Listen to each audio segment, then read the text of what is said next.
Hey, okay, something interesting always happens in this course. It's kind of a cool thing, really, but I have to temper some of the excitement a little bit. And here goes. After reading chapter two, often students are like, okay, I get the scientific method, and I now understand why this is a really powerful way to get at the truth of things. I would like to do that. I would like to be involved. I would like to get experience in a lab. How do I do that? And so it's a very common question. And very commonly, students just do it the wrong way. And so I want to use this as a brief opportunity that if you're interested in participating in research, I just want to give you a little bit of information to kind of help you understand the challenge, I guess, and the expectations of some of the people around you, and then ultimately to suggest you a strategy that will be much more likely to work than the typical strategy students use. Okay. All right, so let's just sort of start with the overall context. So quite often, I mean, a lot of you guys are in your first year, but in the summer course, it's a mix of people. So you might be in multiple years. And in our fall course, of course, it's mostly first year students. And so they get excited about research and they want to be part of it. And one of the first disappointments I have to express to them is, it's probably going to be hard to get into a lab until you're in about third year. So, I mean, there's no rules, right? The trick to getting into a lab is to get a faculty member to accept you into the lab. And faculty members can sort of do what they want in that regard. I can't speak for every faculty member, but I can give you the general sense of what I know faculty consider and how they approach it. So, when it comes to this third year issue, what we're thinking of is generally the following. When you engage in research, part of what you're going to be doing is designing experiments that test some hypothesis, and maybe even bringing those experiments to life in some way. And also, once you've run the experiment and have the data, then you have to do the data analysis. Supervisors like when you've taken courses in these areas before coming to them.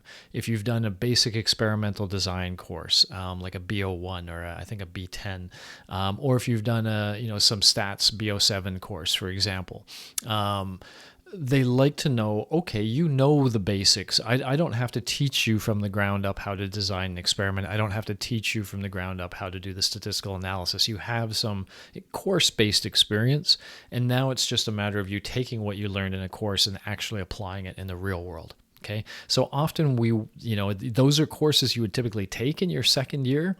And that's why one of the reasons why third year is important to see, okay, you went through those courses, you did well in those courses. In general, we also like to know that you're doing well in general. And the reason for that is the following. Research experience is, it's time consuming, and it's sort of a bottleneck. And what I mean by that is there's a lot of students, a lot of them want research experience, and there's only so many professors that can only supervise so many. So we have to be a little selective over who we supervise. And one of the things we want to consider is, okay, if I'm going to teach this person all of these skills of research, are they really going to use them? Like, we'd like to be teaching these skills to people who we think are going to ultimately use them, who are on the path to becoming a researcher. How do we know they're on the path to becoming a researcher? Well, of course, we have everything they tell us about their interests and their goals and all that kind of stuff. But we can also look at your cumulative GPA, because in order to be a researcher, you have to get into graduate school after your bachelor's.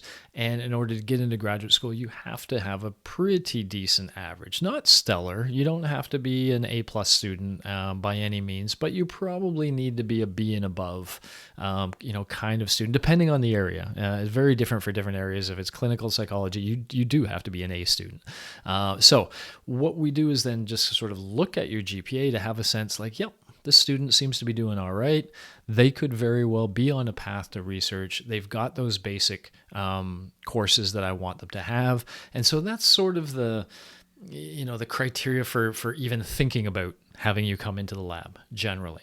And so that does disappoint a lot of first year students, because it means you have to do those other things first. That doesn't mean you shouldn't be asking people, though. So let me go to that step. So there's the formal preparation you can do, but then there's also how you ask somebody to go into their lab.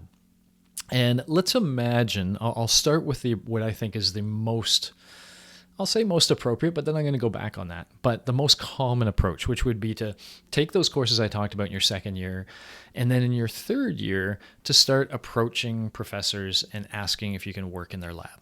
Okay, so now let's talk about the right way to do that. And I'll start by talking about the wrong way, because we see the wrong way all the time.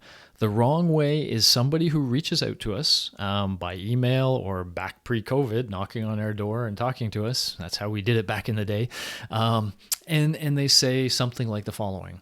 Hey, Professor Jordans, how you doing? I'm hoping to be a researcher one day, and I would like to get some research experience. Do you have any positions in your lab? Okay, sounds reasonable, right? But it's really not very inspiring to the psychologist or to the professor. It's kind of like, I try to make a joke analogy. Imagine somebody came up to you and they said, hey, how you doing? I hope to get married one day. And, when I get married, I'm going to have to sort of know how to act with the sort of person I would want to marry one day. So I need some experience. I have no experience with another human being in a partnered relationship with another human being. So, hey, what do you say? Could we get together so I could gain some experience? You're going to be kind of like, what? You just want to hang with me to get some experience that you can use down the road for whatever? That's all I am to you, is a chance for an experience? I'm being a little over dramatic here, but you get the idea. What you hope is, if that person is approaching you, they're approaching you because they want to be with you, not because they're just thinking ahead to some future experience and using you as a tool to get there. Okay. So what that means is, the right way let me give you the right way, and then let me tell you how you'd get there, okay? So let's say somebody was approaching me the right way. They might say something like this. Hello, Professor Jordans, how are you doing? I know you do a lot of research on educational technologies and how they can be used to enhance skills like critical thought or creative thought in students so that they can be more successful in their lives. I think this is really fascinating. In fact, I've read some of your papers. I think it's really interesting. I have a few questions I would love to ask you about them, if you don't mind. And heck, if there were any chance to do research with you on this, that's something I would really like to do. Okay, what's the difference there? There's a number of differences that I want to point out. The first thing is, this person knows what I do. They took the time to know what I do. If I'm going to accept this person as a research student, I'm going to have some expectations of them to do some things independently, to go read some literature and to go do whatever. And if you come to me saying, I've already done that, I'm demonstrating to you that I know your work. So I was able to find out what research you did. And in fact, I actually went to a paper and I read a paper. So that's saying, okay, this is an independent sort of go-getter person who's done some things that they won't necessarily even get rewarded for doing, but they did that seemingly out of an intrinsic interest because they really like the topic. And that's the second really important key there. When we do research with students, we want to geek out with them. I sometimes say research is like detective work without all the blood in the bodies, right? But you're getting data. The data is never what you expect it to be. And so then you start problem solving and puzzling. Why does it look like it does? Oh, we must have been wrong about our theory. What does it look like is going on? And oh, maybe there's a new idea we have. Can we test that new idea?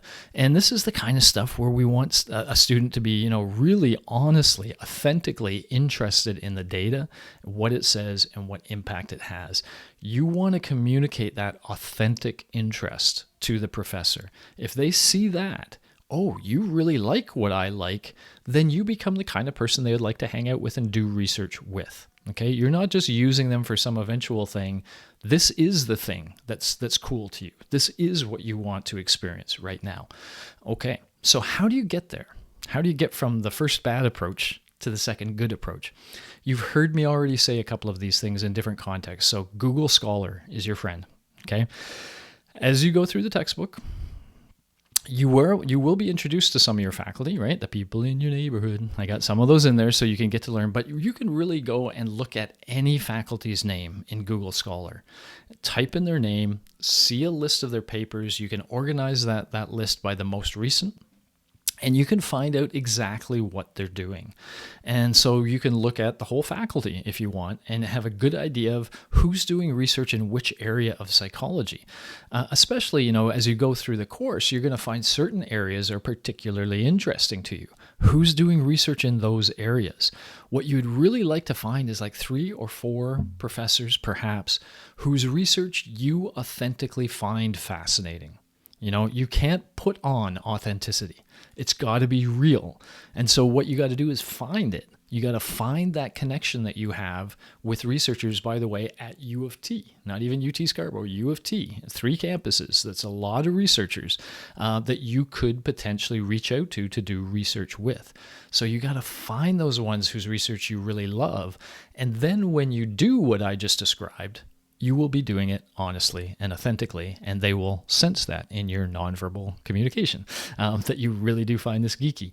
And so, that's the critical steps to go through. Find that person, but then I highly recommend find a current paper or 2 of theirs. Read it. Why read it? Well, one of the things that I've described in context of the peer scholar activity is that often in certain areas of research, there's a jargon, there's a way of talking about things. If you read a paper or 2 written by some professor, you will learn the way they talk about what they're researching, and you will be able to speak that language back to them. That will make them think you are intelligent.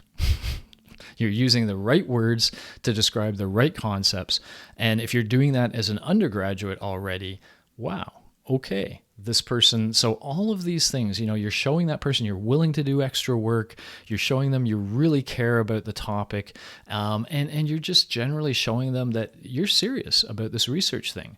And they know that because none of what you just described, going to, Google Scholar, finding the paper, reading the paper, none of that was stuff anybody asked them to do. They did it themselves, and that shows that intrinsic interest. Okay, so that's the powerful way. Now I'm going to go back on something I just told you earlier. So usually the common thing would be to do that in 3rd year, and that's when you have the best chance of success. But I want to tell you now not to get hung up on success and to consider the notion of planting a seed. And so what do I mean by that? Well, maybe this is only your 2nd year. And you're thinking, yeah, Jordan's probably says maybe they won't be interested. That doesn't mean you can't approach them in just the way I described. Finding those faculty whose work you find authentically interesting, approaching them and saying basically what I said. And if they come back and say, okay, well, where are you in your program? And if you say, well, I'm just starting my 2nd year right now, you might get a little bit of reaction like, oh, okay, all right, but I'm typically looking at 3rd year students. To which you can say, oh, okay, all right, well, I'll be back next year. Is there anything I can do? In the meantime, any courses I should be taking, etc., that could make me more attractive to you as a research student? Because let me know, I'll do it, and I'll be back at the store next year.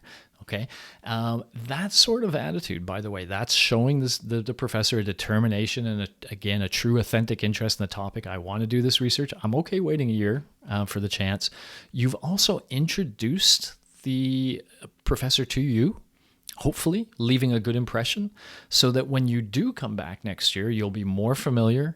You'll be sort of, oh yeah, we kind of had this talk, etc. And if they give you something to do, if they say, well, yeah, I really want to see you do well in BO7 and whatever, remember those things they asked about. Because if you can come back and say, hey, when I spoke last year, you said, to have the best chance, I should show you how well I can excel on these courses. And look, I took these 2 courses and here's how I did.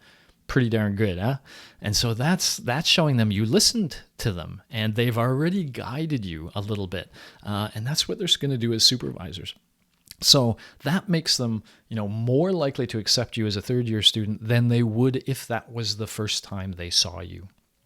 So get comfortable approaching professors and kind of having an attitude of, hey, if this works, fantastic. If it doesn't work, I will have laid the seeds and I will have gained some experience. I'll be more comfortable talking to the next professor. So every professor you talk to, you become a little more comfortable with this whole scenario, and you're also planting those seeds for the future. So for that reason, even though your best chance probably happens at third year, I don't think you need to wait till third year. You can start doing the kinds of stuff I described in second year, or if you're keen enough, even in first. We never get angry at students that are really keen to do research. We sometimes don't give them what they want. We're not able to offer them the position, but we usually admire the keenness because we are all researchers, right? We all like people who like what we like. And if we like research and think it's cool, then we think other people who like research, we think they're cool too. And so, even first year, if you show up as this keen student who's read papers and who knows what I do and who would love to do research, I may say no, but I'm going to look at you and go, wow, there's somebody. And by the way, full disclosure, I am working with a student now that I began working with at the end of his first year. He was that interesting of a student, and he's working with me now. So, this does happen. Okay, so I hope that kind of helps you out if you are considering research, negotiating the problem space of how to do it well. Try out the technique I described. The most important and most important thing of everything I said is find that person whose work you find fascinating. If you can do that, the rest is easy because it's all coming from an honest, authentic place for you. You think that work is cool. They will detect that. They will feel that from you. That will make them positively disposed to you. Whether they can give you a position or not, that you'll probably end the situation with them thinking highly of you. And that's really your goal, not to land the position, but to sort of have introduced yourself to the professor and walk away with them thinking, that's a smart student. I could see working with that student. And then you come back. Okay. Cool. I hope that's helpful. I'll leave you with that one. Have a great day. Bye-bye.